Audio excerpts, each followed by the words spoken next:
You tapping in real quick for this UFC fight night in St. Louis. Derrick Lewis versus Rodrigo Nascimento. And with that being said, we can really go ahead and dive into it, man. I already put the full card breakdown and predictions out, along with the quick pick for those who don't like to watch the whole video. You understand what I'm saying to you? I tried to do it sooner than later this week due to the fact that, in my personal opinion, there's some parlayable and some bettable money lines as of right now. And a couple individuals on this card that are underdogs that I don't necessarily believe belong underdogs on this card. One in particular. But as long as he is an underdog, we're going to go ahead and take advantage of that money line. You understand what I'm saying to you? Now, we're just going to go ahead and breeze through the card from bottom to top, stopping off at some of these fights and talking about them more so than others. But that's just because the interest level and the investment level in those fights is a lot higher than these other fights. You feel what I'm saying to you? First fight of the night, as long as the order don't change, I got JJ versus Veronica. You understand what I'm saying to you? First fight of the night, women's MMA. Two things I highly recommend. You don't bet nor parlay. First fight of the night and women's MMA. Unless it's in a big boy, you know what I mean? Like a haymaker parlay. And with that being said, I do have one of these young women in a haymaker parlay this week, which we will talk about in the parlay video. I'm rocking with Veronica, man. We're going to get off this one real quick, but I'm rocking with Veronica, man. This is Veronica 2.0. You understand what I'm saying to you with Dan Hardy? And she's elevating. I'm telling you, she's elevating every single fucking time she goes in the gym. And you can see it every single fucking time she steps in the cage these days. You understand what I'm saying to you? Now, if this was Veronica a few years ago, I'd have gave JJ more so of a chance, especially with her being a dog this week and us being in the doghouse. You understand what I'm saying to you? I'd have found a way. I'd have did my best to found a way to make a play on JJ. But this week, Veronica's taking this one, man. Veronica, in my personal opinion, I'm not saying she's necessarily got a high ceiling in the UFC, but she's passing yet another test on Saturday with JJ. You understand what I'm saying to you? She's getting this one done. 2 rounds to 1 by unanimous decision. It's very possible she gets a 30-27 on there, if not all the way across the board. That's just my personal opinion, man. This Veronica 2.0 is something special to see, man. You know what I mean? I like it because I've been a fan of her whole career, man. You know what I mean? I followed her career, her whole career, man. Just like her husband. You understand what I'm saying to you? Now with them together, you know, the work is, I mean, you can see. You can see for yourself, man. At least I can. You understand what I'm saying to you? And I got her taking that one. 2 rounds to 1. Unanimous decision. My bad, I took too long on that, man. Jared versus Kevin. I'm on Kevin. I'm on Kevin to lock this one up by submission in the 2nd round. You understand what I'm saying to you? He could clip him and crack him and just put him down. You know what I mean? But I think he's going to clip him and hop on him and submit him, or work the strikes to get into to go ahead and work the grappling and the wrestling, go ahead and trip this man down to the ground, hop on him, and sink into submission. Both of them can crack. It'll be, you know, fairly competitive on the feet. I think Kevin's going to get the better of it everywhere, though. You understand what I'm saying to you? And with that being said, if he doesn't like how it's going on the feet, or if he just wants to take it elsewhere and get it done, I think he sinks up his submission inside round 2. But either way, inside the distance. If for somehow Jared survives the positions he puts him in on the ground and everything that happens on the feet, then it's going to be Kevin by unanimous decision. 2 rounds to 1. Wouldn't be surprised if there was a 30-27 in there as well. You understand what I'm saying to you? Now, we are in the doghouse, but we did start the card off with 2 favors. Have no fear, man. This 3rd fight of the night over here, that's the first dog I got barking. You understand what I'm saying to you? Not my most confident dog on the card, but I am confident in him to go ahead and get this one done. You understand what I'm saying to you? I got Charles Johnson versus Jake Hadley. And I personally don't understand why Charles Johnson's the underdog in this fight. You understand what I'm saying to you? I'm just not impressed with Jake Hadley. Not impressed with him. Not with his wins, not with his losses, not prior to the UFC, not with the Dana White Contender Series, not the way he entered the UFC, not with his performances in the UFC. You understand what I'm saying to you? Just not impressed with him, man. Now, with that being said, I'm not saying Charles Johnson has this crazy high ceiling and it's going to be some crazy contender in that, especially in that division in the UFC. You understand what I'm saying to you? But I more so like his body of work, man. I like his body of work. I respect his body of work more so than Jake Hadley's body of work. and we have him at dog money, I know Charles is going to go in there and fight for that dog money. Not for nothing. He probably feel a little bit disrespected that he's an underdog with Jake Hadley, man. Who the fuck is Jake Hadley, man? Get the fuck out of here with that nut shit, man. Charles Johnson is going, in my personal opinion, Charles Johnson beats this boy the fuck up, man. Jake's not going to be able to get him to the ground, and he don't want to crack with Chuck on the fucking feet, in my personal opinion, man. I think Chuck, and you heard the dog bark, I think Chuck possesses more power, man. You know what I mean? And he's going to clip this man. I think he clips him a couple times. I think he knocks him down a couple times, whether or not he hops on him and cleans him up or just kicks on him fucking legs and makes him stand up. Jake might try calling into the guard, man. Who the fuck knows? Because I think Chuck's going to beat him the fuck up, man. I think Chuck got this everywhere it goes, man. You look at his competition. I mean, like, Muhammad Makayev's that guy. In my personal opinion, he's going to challenge for the motherfucking title. And depending who has the title at that point in time, man, he might take that fucking title, man. Do a couple motherfucking title defenses and retire. You understand what I'm saying? So he's going to be one of them young retiree motherfuckers. You feel me? He don't, you know, what he's doing, you know, kind of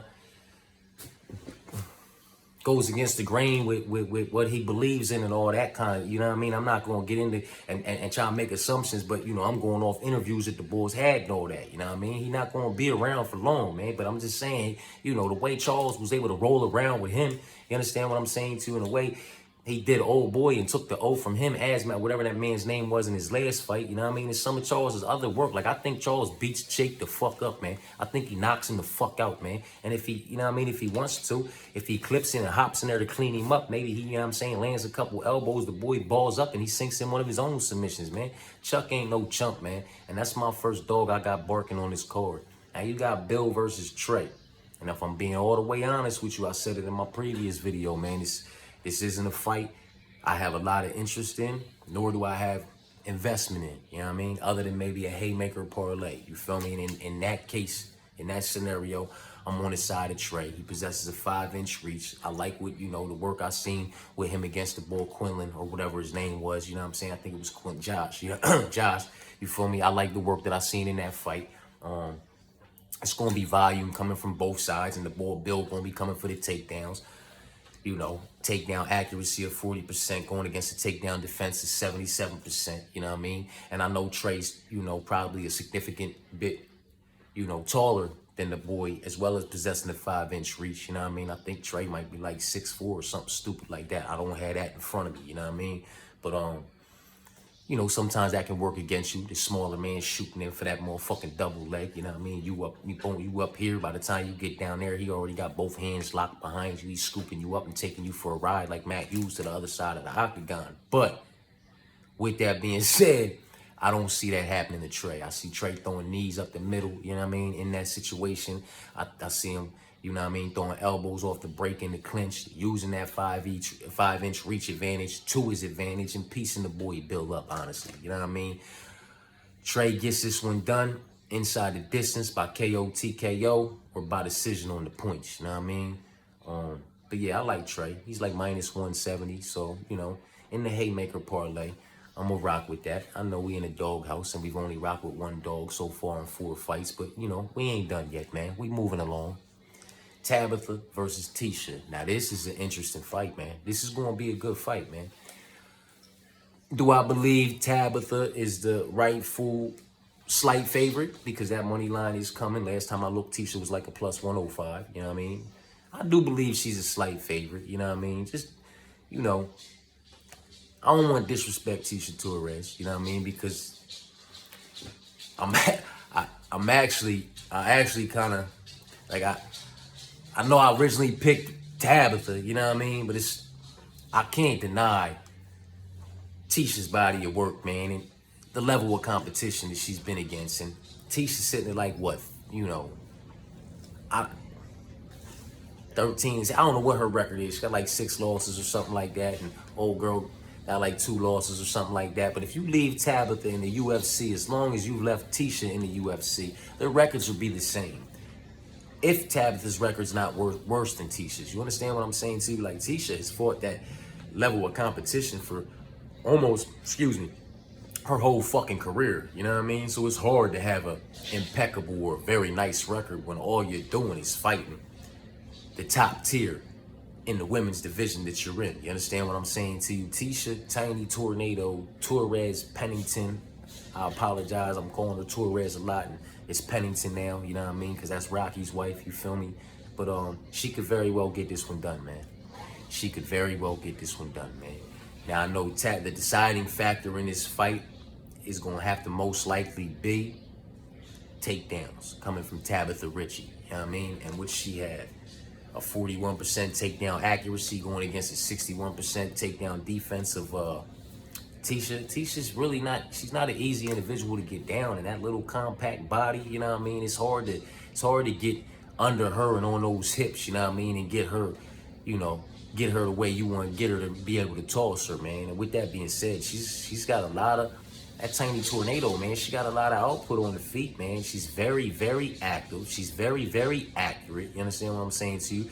She's a savvy veteran, UFC, OG. You understand what I'm saying to you? You know where I'm going with this, man, which means she possesses the tools of knowing how to get it done on these cards, on these scorecards with these judges. You understand what I'm saying to you? More so than Tabitha. And outside of Tabitha sinking in a submission and securing this one inside the distance, I honestly think Tisha Torres at plus 105 or whatever she is right now, she'll pull away with the split decision. You know what I mean? Say Tabitha gets it. Like, Tisha's going to take the first round, in my personal opinion. She's going to be hard to get down. Tabitha's not going to get her down. She's going to out-volume Tabitha, and she's going to outland her. You know what I mean? My personal opinion, she's going to do the better work in the first round. Now in the second round, she's going to stuff a couple takedowns. Now in the second, so it's going to clearly be her round. Now in the second round, Tabitha may be able to get her down after a couple or a few attempts. You understand what I'm saying to you? And it may be in the last 90 seconds or the last 60 seconds of the round, which may secure her in the judge's eyes that round. You know what I mean? And then Tisha comes out there, and it's, you know, it's harder for motherfucking Tabitha to get her down. Tisha's turning up for that third round. She knows it's one round apiece, man. And Tisha Torres takes it by split decision. And, you know, Rocky and the baby and whoever stand up in the crowd and give her cheers and give her a kiss on the way out. You know what I mean? That's very well how it could go down, man. After I originally made my full card breakdown and video, you know what I'm saying, and predictions and all that, and said, you know, I'll probably lean more so with Tabitha, being as though Tisha's more so the gatekeeper and, you know, kind of on her way out, you know what I'm saying, on, you know, on her last legs of things, you feel me, where Tabitha's more so, you know, deserving of moving forward, you know what I'm saying, and continuing her journey through UFC, you know what I mean? With that being said, you know, I went back, I watched the tape, you know what I mean? I know Tisha. I don't have to watch tape on Tisha. You understand what I'm saying to you? I went back and I watched Tabitha's fights. You feel what I'm saying to you? I'm gonna side with Tisha, man. I'm gonna side with Tisha Torres as a slight dog to go ahead and get this one done. Now, mind you, with that being said, if you're watching this video and it's your first time fucking with me, when it comes to the women's MMA and all that, you know what I mean? Like, I don't recommend betting or parlaying the first fight of the night, the last fight of the night, women's MMA, heavyweight MMA, UFC debuters. If you're minus 500 or above, or if you got too many question marks on either individual from either side, if not both of them. You understand what I'm saying to you? When I trim all that fat out, my parlays smack. Those were the parlays that smacked on this previous weekend. You feel what I'm saying to you?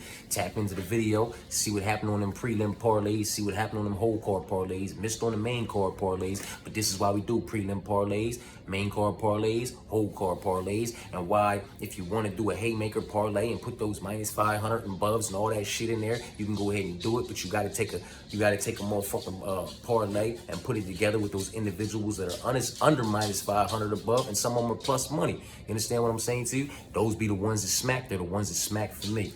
Now, with that being said, man, women's MMA, man, I don't recommend the better parlay unless it's a haymaker, man.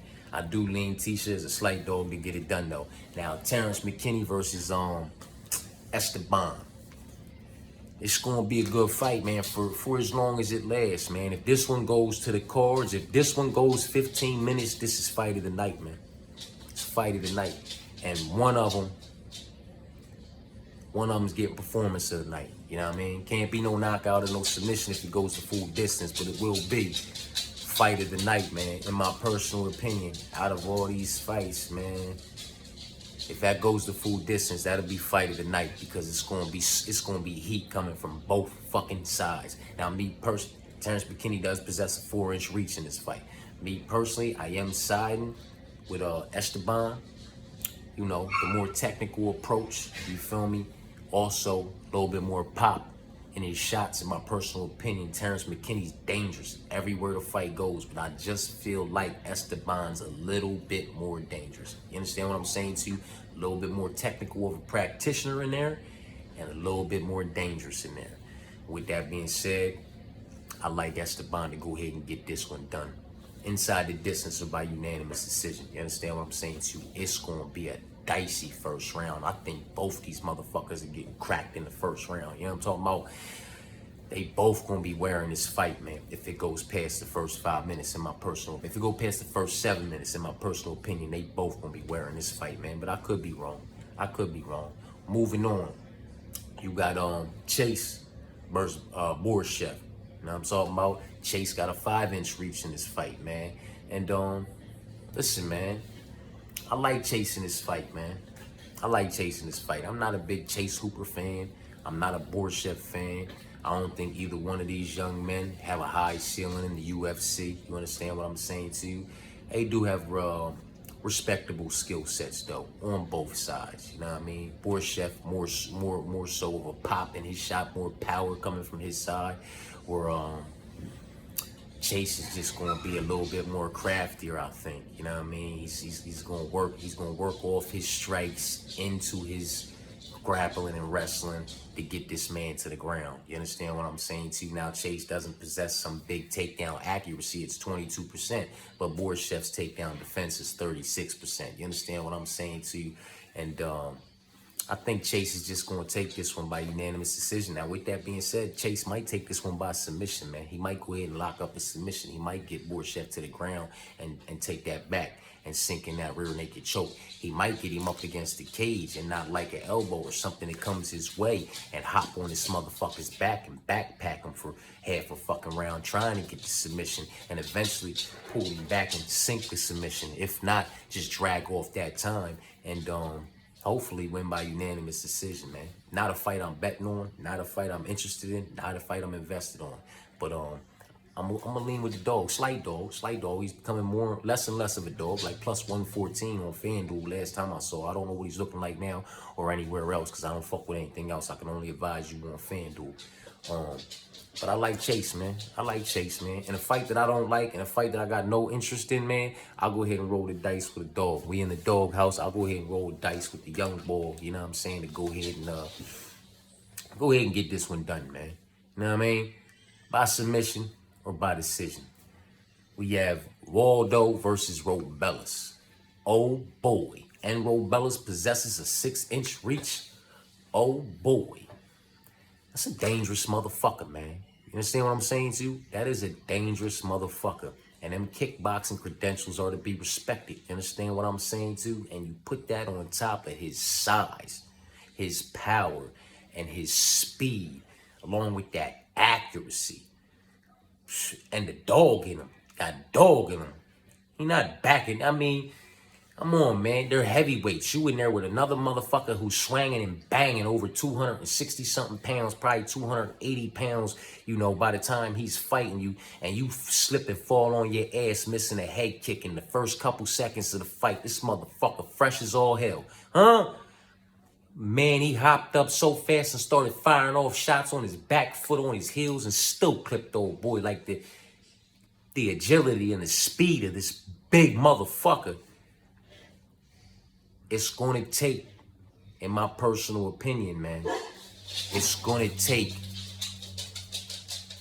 the Tom Aspinalls, the Cyril Gans, the individuals like, you know, Francis Ngannou, somebody like John Jones. Like, it's going to take these athletic, agile heavyweights who also have speed and can move to actually really get a hold on this motherfucker. You understand what I'm saying to you? It's not too many motherfuckers in the heavyweight division that want to fuck with this young man. And I think he fucks Waldo up. He's a respectable individual though, so I mean, like, he's not gonna try to hammer fist this motherfucker's head through the octagon. You know what I mean? He'll walk off. You know what I mean? Pop, pop, and just walk right over him. Pop, pop, throw the uppercut. Pop, throw the hook off a counter. Pop, and just watch him drop. You know what I mean? If it's necessary for him to follow up, he will. Like, I like that about him too. You know what I mean? But yeah, it's Robellis on this one, and he's minus 180. Get the fuck out of here. In my personal opinion, he should. You're taking these motherfuckers like what was James LL on top? Huh? LL, he took a couple L's with old boy on top of his ass in that fucking fight, and he came in the UFC debut at like minus fucking 500, minus 450, minus 550, something fucking stupid, you know what I mean? But you're gonna give Robellis this Spain against Waldo Costo minus 180. I'm all over it. You get his James whatever. You give Goku minus fucking almost 500 against Taco, and he just gets wrapped the fuck up. But you give Robellis minus 180 against Waldo. I'm all over that shit. You understand what I'm saying to you, man? Huh? Boy, give me them long, nasty on the motherfucking feet, motherfuckers. Nasty everywhere to fight go, motherfuckers. This week too. What? Give me Robellis with that Sean Woodson and that Rozzy buff. What? All good money number 9. Sean Woodson's like 200. Motherfucking Robellis is minus 180 and Rozzy Bop is plus 130 or something like that right now, man. What? We're gonna talk about the parlays though. But Robellis is the pick. Now, Alex Caceres versus Sean Woodson. Yeah, I'm talking my guy. Sean, I'm with him, man. And he got a 5-inch reach in his fight, man. And his takedown defenses like that, man. And the boy's just nasty, man. He's nasty, man. I ain't mad. I'm mad at him, but I ain't mad at him for when he, the one loss he got, man. You know what I mean? He shouldn't fucking have it, you know what I mean? But Julian Rosa, that's my guy. And any given time, he can sink that motherfucker and take anybody neck home, man. That's an individual that I bet on, as an underdog a lot, is a slight favorite a lot. I parlay Julian Rosa. I won with him, I've lost with him, I fuck with him. I'm mad but not mad about that loss, man. It shouldn't be on Sean's record. But with that being said, man, Sean's a savage, man. I fuck with him. He's probably going to knock Alex the fuck out. If he doesn't knock Alex the fuck out, he gets this one done 30-27. Probably all the way across the board. You know what I mean? If not, 2 rounds to 1. It's a unanimous decision. Either way you look at it. But I think he knocks Alex out, man. And I respect Alex. I've watched Alex's whole career. I'm not saying Alex is a chump. You understand what I'm saying to you? But he not fucking with Sean. And that 5-inch reach, he knows how to use that 5-inch reach to his advantage. His distance management is very fucking good. His shots are very clean, very crisp, and very fucking powerful. You understand what I'm saying to you? I'm fucking with Sean, and it's a parlayable and bettable number for me, as it's minus 190 or something like that right now. It was minus 220 and 200. Now it's minus 190. Please, somebody keep betting on Alex so I can keep getting a better number on motherfucking Sean, because the number on my Toos Becky keep rising. Let that thing's probably gonna be over 500 come fight night, man. I'm telling you, catch these motherfucking money lines now. Catch them now, man. And if something happens on weigh-ins or this, that, and third, and the fight gets canceled, whatever, that's one less fight you got to worry about on that ticket. That ticket's still going cash. And then you go ahead and throw more, throw some tickets in with what's left. Blah, blah, blah. I can't wait for these motherfucking tickets to smack this week, man. We got this joint locked up. I can't even fucking speak right when it comes to some of these fights, man. But Sean Woodson's the pick for all kinds of reasons, man. It's his fight to lose, and I don't think he's going to lose it. Now you got Diego versus Matus, and Diego possesses an 8-inch reach in this fight. I don't think that much matters in this fight, in my personal opinion. You know what I mean? I wish this was Matus going against Joe Alvarez as he was supposed to, when they was... The last time we were supposed to see Matus, but obviously we didn't get that fight. Joe had like an 11-inch reach in that fight. Everybody pretty much has a reach advantage against Matus, but it hasn't much mattered as of yet, and I don't think it matters in this match. I'm not really a Diego fan, you feel what I'm saying to you? He has faced, you know what I'm saying, respectable competition. I'm just not a fan of the dude. I don't think he's necessarily great anywhere. He's pretty decent in certain places and good in other places, but I personally think Matus is just going to you know, put this man, do what he would have had to do to Joel Alvarez to secure the victory. You know what I mean? The same thing that Armin Sarukian did to Joel Alvarez. And that's just put this man where he don't want to be, on his back, and put elbows through the front of his fucking cranium till something cracks open so fucking wide that doctors got to stop the fight. That's my personal opinion, man. I think Matuslav Becky is going to fuck Diego up. Alonzo versus Los, man.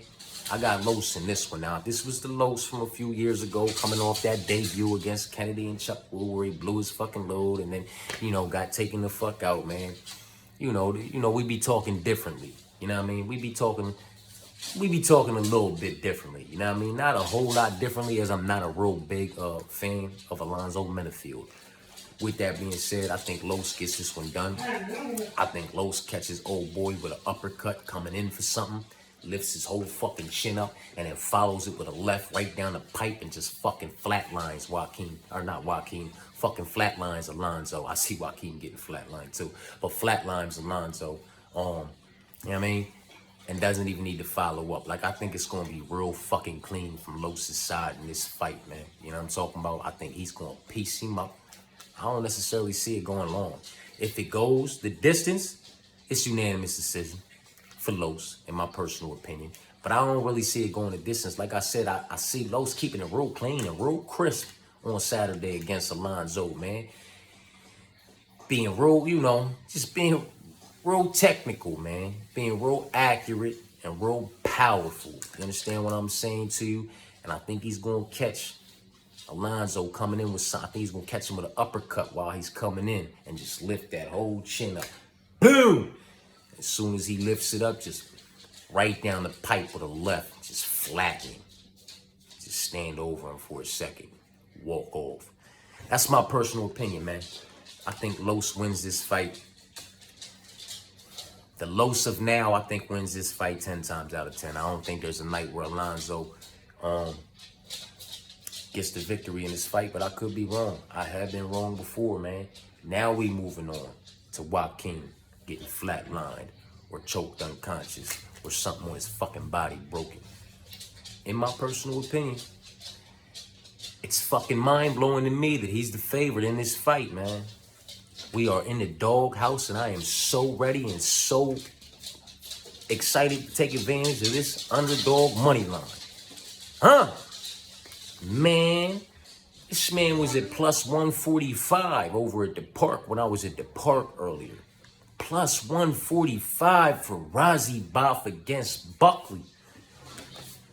Who the fuck is smoking what? Listen, I'm about to roll up. I got some motherfucking... I didn't even the triangle kush. I got some Death Star right here. I'm about to roll up. But what the fuck are y'all smoking, man? Huh? Get the fuck out. What the fuck are y'all smoking, man? Razibov is gonna smoke this motherfucker, man. Chew me up in the comments, please. And then come the fuck back on Sunday with the same energy, man. Because I'll be right here waiting. Huh? Win, lose, or draw. I'm always right here waiting, man. It's one or two things you can do in this world. You can win or you can lose. And I don't give a fuck about losing. So you catching all of me every time. I'm all in every time. You hear me? Huh? Razibov, man. 10 times out of 10, 20 times out of 20. 25 times out of 25, man. He fucks this boy up, man. 25 times out of 25, man. He submits this motherfucker 13 times, and he knocks him out the other 12, man. You got me all the way fucked up. Razibov at plus 145. I saw him on fan at plus 132. 132. Look, I can't even speak right. I was ready to start singing the 132. You know what I mean? Give me that. What? Give me that. Plus money on top of Sean Woodson's plus minus 190 and Robellis's minus 180. Man, y'all got me fucked up. Anyway, pick is Razibov, man. Some of y'all might not have, seen Razibov prior to the UFC. I did. I'm an individual who's bet on him every fucking time in the UFC, just like Sean Woodson. losing only that one time. Bet on him outside of the UFC. You understand what I'm saying to you, man? Just like my boy Chepe Mariscal. Come on, man. Huh? Come on, man. I cashed with him 3 times as an underdog in the UFC. So for like, it's certain motherfuckers, man. Listen, they a fucking problem. They resumes to be respected. The worst, he got like 34, 8. Like, the fucker got almost 50 fights and he's still young, man. The experience this man has. The experience with some killers this man. I mean, listen, man, Razi Bob got this one. I'm not going to keep telling you, man. If you don't catch this plus money number on the top of whatever parlay you want to put the fuck in, if he's not closing this motherfucker off, you done lost your motherfucking mind, man. Razi Bob, man. He going to knock this motherfucker out. Man, listen, man. Joaquin Buckley. We're in St. Louis, right? We're in St. Louis, so the St. Louis boy is going to be a slight favorite. I guess that's it. It's got to be it. It's got to be it, man. Razi Boff ain't Luke, eh? Right? Razi Boff ain't none of these motherfuckers, man. Come on, man. Stop it, man. Joaquin Buckley went in there against a long, lanky Kevin Holland and got knocked the fuck out, man. Now, I know he has excelled substantially since then. But no matter what work Joaquin Buckley put in, he's not walking away victorious on some motherfuckers not walking away. You understand what I'm saying to you? He gonna get knocked the fuck out or he gonna get put the fucking sleep because he's not gonna want to tap in his hometown. So he's gonna go the fuck under. Razi Boff will put him under. He will oblige. One way or the other, he will oblige, man. Now I went on a rant. I apologize, man. We over a half a man now. We over a whole 30 minutes, and that's on me. I ain't mean to do that, you know what I mean? This last fight, man. This last fight, we got on Derrick Lewis versus Rodrigo Nascimento. You understand what I'm saying to you now? This is just my personal opinion. I'm a Derrick Lewis guy. You understand what I'm saying to you? I'm a Derrick Lewis guy. That's my guy, man. I fuck with him, man. I took some L's right there with him. But you hear these dogs barking for the main event. Trust me when I tell you, man. Rodrigo Nascimento,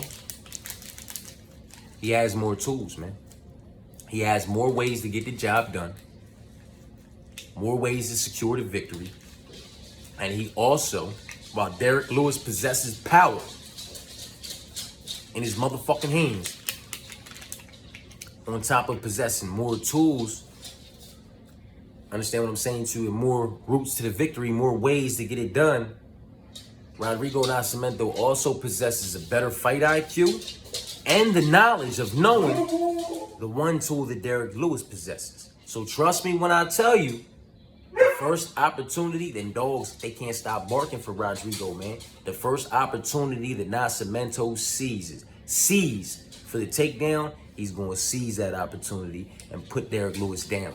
Where Derrick Lewis is notoriously known for not wanting to be, and that's on his back, and he's going to ball up. He's going to sink into submission, man, and he's going to rear naked choke Derrick Lewis out. I'm telling you right now, man. You know what I mean? You got to respect. I don't like Rodrigo Nascimento's one loss. You do have to respect his body of work, though. He got caught by Chris Dawkins, which is fucked up, but he got caught. You understand what I'm saying to you? Is there a night where Derrick Lewis catches Nascimento? Absolutely. Absolutely. But I just believe Nascimento walks away with the victory on Saturday, most likely by rear naked submission, rear naked choke submission, somewhere inside the distance, man. Somewhere inside, inside 3 rounds, in my personal opinion.